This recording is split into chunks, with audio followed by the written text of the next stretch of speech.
Hello BookTube, my name is Elizabeth. Welcome or welcome back to my channel, Book as in Books.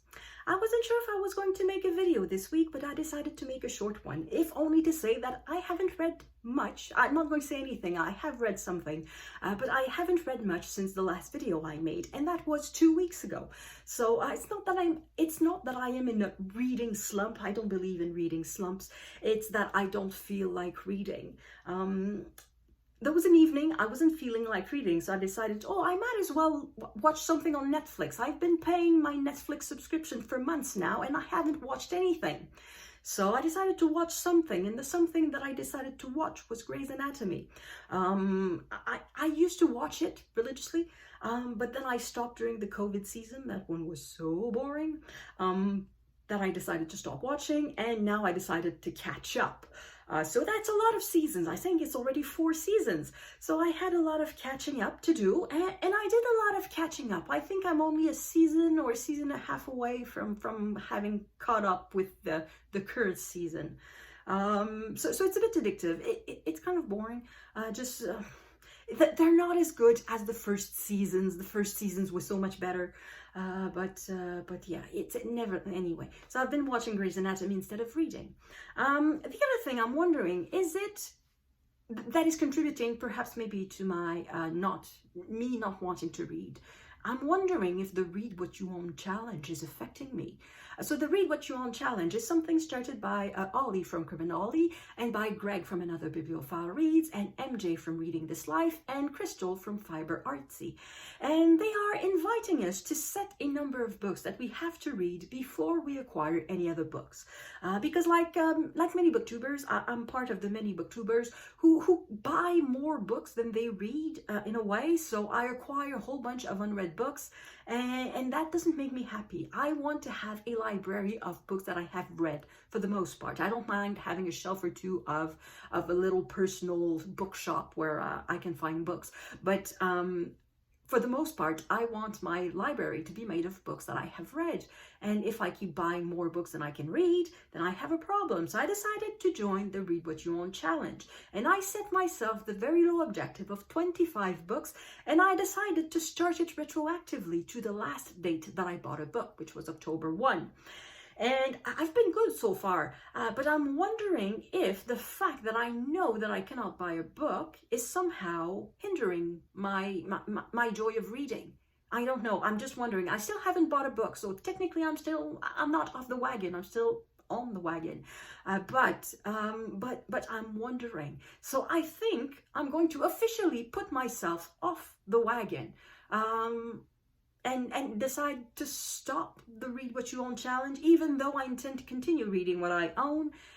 I'm going to put myself off the challenge because it's kind of a pressure I don't need. I don't know. So that's another possibility. There's also the other real thing is that I had a sucky week at work. Clients complaining. Never fun, and not complaining for good reasons. Complaining because they don't know anything about translation, and they decided that well, it depends. There were 2 major complaints. One of them was so unjustified, and the other one was done in a was less of a complaining and more of a asking question. Why did you write this? Why couldn't you write this instead? It's the same thing. It's the same thing, really. Yeah, anyway, so that's another reason why I was not in a super wonderful, happy mood this week, and I was not feeling like reading, which is weird. If I had a bad week at work, I should be happy reading, just burying myself in a book. Anyway, it didn't happen. I buried myself in Grey's Anatomy instead. So what have I read in the past 2 weeks? Well, I've read this book, which is V13, A Chronicle of a Trial by Emmanuel Carrère. Well, technically, I did not read this because this is translated from French by John Lambert, and I read the original in French. So this is a brand new release. It came out in the last few days, and it's when I saw the reviews about the English translation that it sort of reminded me that the book existed, because I remembered when the book came out, and I thought, I want to read that, and I never came around to it. So well, not this week, the one before was the week where I read V13. So the author He's not a journalist. He says that he's not a journalist. He's a writer, but he has written nonfiction, including some nonfiction about true crime. And he decided to associate himself with a magazine to cover the trial of the terrorists. Well, not the terrorists themselves, most of them are dead, but more the accomplices of the terrorists who perpetrated the attacks near the stadium, the football stadium, in the restaurants and on the patios in the 11th arrondissement borough, the 11th borough, and in the concert hall, the Bataclan. So that happened on Friday, 13th of November 2015. So Friday is vendredi, 13 is there, so V13, that's the reason for the title. And there was a huge trial for the accomplices of the people who perpetrated the massacre. There was one man who was supposed to be a terrorist, but somehow didn't explode himself up and apparently didn't kill anyone. I say apparently, that's the thing. I don't know exactly, because Carrère was not there to report on the crime, to report on the trial. He was there to share impressions, basically. So he could choose the topic on which he would write. His job was not to be exhaustive. So he says from the beginning that this one person who was there and did not explode himself is innocent, did not kill anyone. I don't know about that. I haven't read enough about the attacks to know if indeed he never shot anyone. I know he did not explode himself, but does that mean he didn't shoot anyone? I don't know. And the other people who are on trial, they are really at most accomplices, because in the case of some of them, they are so far, whatever they are accused of doing is so far away from the attacks that the question is, did they know to what they were contributing? Did they know that they were giving a ride to a person who had committed a terrorist attack? Did they know that they had provided false papers to allow someone to commit a terrorist attack? If your job as a criminal is to forge documents, to forge identity documents, and you're paid, I don't know, $100 per card or $500 per card, I don't know what the price would be, but you just make a false ID and you don't know how the ID is going to be used. The fact that the ID is used to cross borders and eventually to commit a terrorist attack, can that be impugned to you? Can you be really on a trial that could put you in jail for the rest of your life for having made a false ID card? So that's one of the questions that it's not the jury, it's a panel of judges will have to decide. A large part of the book is about the testimonies of the victims, because that's the one thing that struck me about the book, is how different French trials are from trials in the British justice tradition. So either in the UK, in the US, or in Canada, or Australia, or probably any other country that follows the British tradition. The trials are set up very differently. For one thing, it's not just two parties. So in criminal trials in the British system, you have the prosecution and you have the defense. And in France, you also have the civil parties. So that is the victims and the families of the victims. So in this case, it's hundreds and hundreds of people who are parties to this trial. That means that they have lawyers, and that the lawyers have a right to be informed, and that the lawyers have a right to ask questions, and they have a right to make opening statements and closing statements. So that's a complicated thing. The second difference is that I noticed is that the accused don't really have the right to remain silent. In a criminal trial in the British justice system, the accused may testify or may not, entirely up to them. They can decide not to testify. And if they decide, whether they decide to testify or not, if they're not on the stand, nobody is asking them any questions. They are sitting beside their lawyers and nobody's asking them any questions. In the French system, it kind of looks like the accused can be asked questions, not at any time, but I think basically at any time.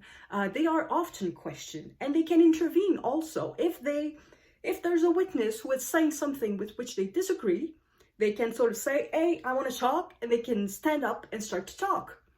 And then